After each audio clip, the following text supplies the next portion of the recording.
Hello everybody, welcome back to my channel. Today I am so excited to be launching a brand new challenge that I'm going to be hosting here on YouTube, designed to get you using stamp sets that you've never ever used before. Now before I get into the video, I would just like to ask that if you're not already subscribed to my channel, you hit the subscribe button and help my channel grow. And if you enjoy the video or find it useful, or even if you just want to follow along, please also remember to hit the thumbs up button. So I came up with this challenge because I realised just how many stamp sets I've got sitting in my stash that I have never ever used. And then I thought, I cannot be the only one in this position. Now there are so many reasons why we haven't used those stamp sets, but now is the time to dig them out and get using them. For this challenge, I'm going to be using the hashtag #UseYourStamps. So if you do decide to follow along, I'd love it if you use that hashtag on social media and also tag me in any makes. I'll also leave my socials linked in the description box of this video in case you need them. Now there is only one rule for this challenge, and that rule is that every time I put up a new challenge video in this series, you have to use a stamp set that you have never ever used before. I will try and upload one video a month as part of this challenge series, and also just to give people a chance to join in. Each time I upload a video, it will be with a different stamping technique that you can have a go at. I love stamping and I love finding different ways to use my stamps, so this is going to go on for a good few months. So without further ado, let me get into today's video and show you the first way I've thought of to use your stamps. Now for today's video, I'm going to be using this stamp set here. This originally came with Creative Stamping Magazine and it is a hot off the press stamp set. I'm going to be using this stamp here, which I have never ever used. So let's get into it. So the first thing I have is one of my trusty pre-fold card blanks, and this is one of the 6x6 ones, so I'm just going to fold that in half before we get started. And I also have two pieces of scrap cards, and these are cut to 2 inches in width. So I've got my stamping platform in place, and I'm going to place my card blank onto the platform. Now before I put my magnets back on, I'm going to put one of the 2-inch width bits of cardstock at the top and hold it in place with a magnet. And then the other 2-inch wide piece of cardstock is going to go at the bottom, just like this. I'm going to hold that in place with the other magnet. Now I'm going to be stamping in this area here. So the first thing I'm going to use is my embossing buddy, because I am going to be doing some heat embossing on this card. Then I'm going to bring my stamp set in and I'm going to put this just on the card like that. So it is overhanging a little bit off the side here, and then I'm going to stamp that in Versamark ink.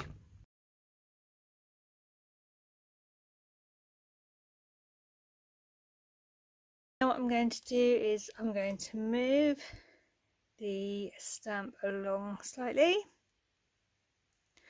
and I'm going to stamp again.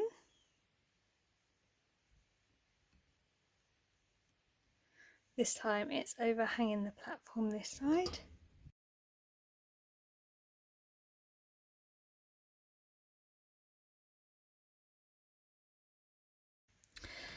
Okay. The next thing I'm going to be doing is using some white embossing powder over this image. So I have a coffee filter here. This was actually gifted to me when I visited America, but I love it for embossing because it just catches the powder so well and helps it go back in the pot nice and easily. So I'm using the Heritage embossing powder. This is a white one. It's by the Rubber Stamp Co. Really like this one.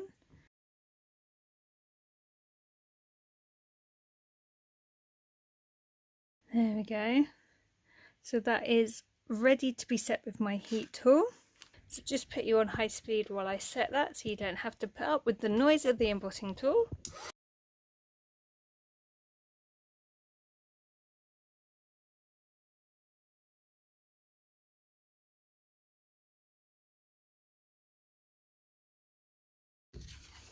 And then while the card's still warm, I just like to give it a little bit of a bend just to try and put it back in its original shape, because obviously it warps when you apply the heat. Okay, so now I'm going to bring back the 2 pieces of scrap cardstock from earlier, and I'm going to put them back in the same position on my card that they were in earlier. So we have one on the very bottom of the card and one on the very top. Let's make sure it's all neat and lined up. Now I am using magnets to hold these in place because I'm working on a magnetic table, believe it or not. But you could use low tack tape or whatever you normally use to hold things in place will probably work fine. You just don't want anything that's going to rip your cardstock. Okay, so the next thing we need to do is a little bit of ink blending. So I'm starting with Candied Apple.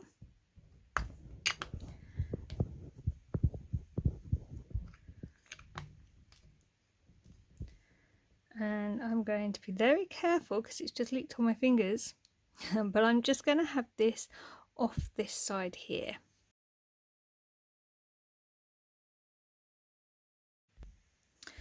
Okay, next I'm going to go in with some orange, and I'm going to use Carved Pumpkin. Next I'm going to go in with the yellow, and this time I'm going to use Mustard Seed.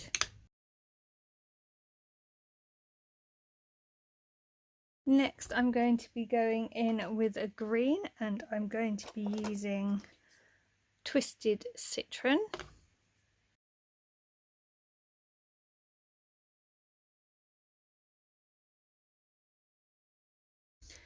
Next I need a turquoisey colour, so of course I'm going for my favourite, which is Peacock Feathers.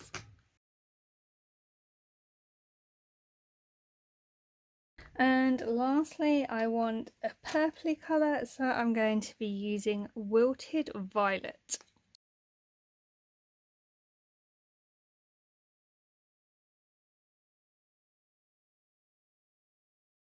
Okay, so now I can remove my scrap paper completely. To be very careful of inky fingers, so I'm just going to go and wash mine really quickly. Now what we need to do is to take a microfiber cloth or some kitchen roll and just rub it gently across the heat embossed area, and this will remove any extra ink from the white heat embossing.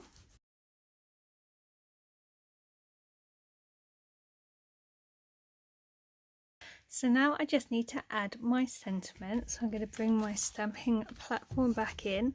I'm going to be using some of the sentiment stamps that are in the stamp set that I've been using today. So I'm going to hold my card in place with the magnets, and I'm going to be using the one that says "You Make Me." I'm going to put that one up there, and then I've chosen Smile for the bottom of the card. I think I put it about there. And I'm going to be using VersaFine ink to stamp these sentiments down.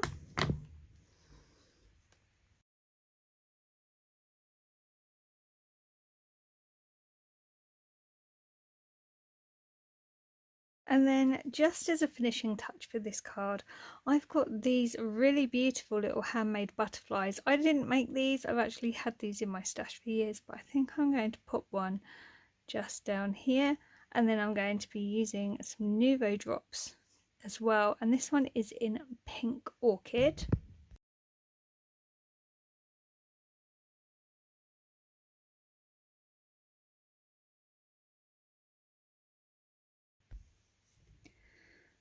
And that is the finished card.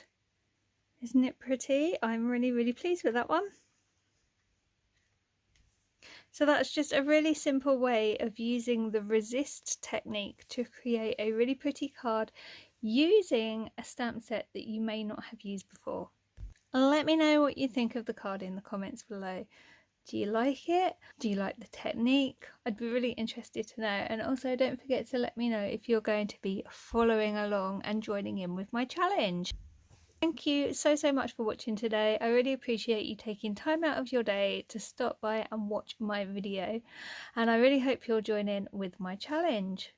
As I said before, if you're not already subscribed to the channel, I would really love it if you'd hit the subscribe button and help my channel grow. And if you've enjoyed today's video or found it useful, please also remember to hit the thumbs up button. I will be back soon with more videos, so until next time, thank you so much for watching today. Take care and I'll see you soon. Bye for now.